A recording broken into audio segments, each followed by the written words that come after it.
श्री स्वामी समर्थ. रोज सकाळी उठून मला वाटतं एकच काम असतं. पहिलं म्हणजे आंघोळ करून देवाला दिवा लावायचा आणि पूजा करून घ्यायची.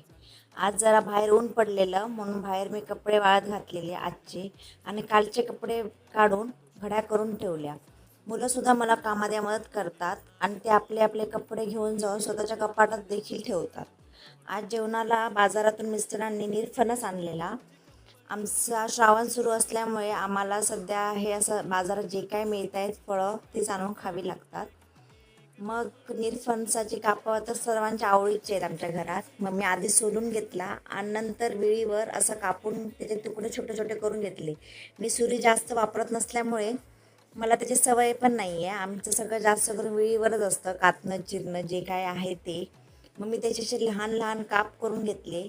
नंतर त्याला स्वच्छ पाण्याने धुवून घेतले. त्याला जरासा चिक असतो, जसा फणसाला असतो तसा.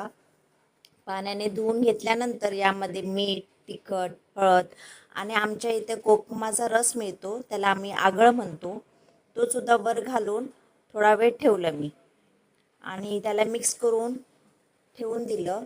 म्हणजे त्याच्यावर जो काही त्याचा जो चिक असेल तो जाईल आणि त्याला तिखट मीठसुद्धा योग्य लागून घेईल.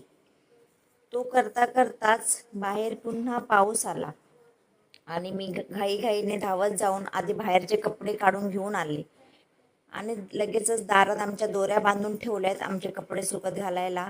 त्याच्यावर लगेच कपडे वाळत घालून घेतले, कारण पुन्हा जेवणाची तयारी होतीच माझी अर्धवट राहिलेले करायची.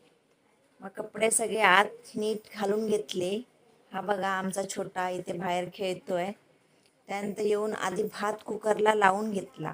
कुकरला भात लागून शिटी झाल्यावर लगेचच मी आधी निरफणस जे मी तिखट मीठ लावून ठेवलेलं बाजूला ते तळायला घेतले.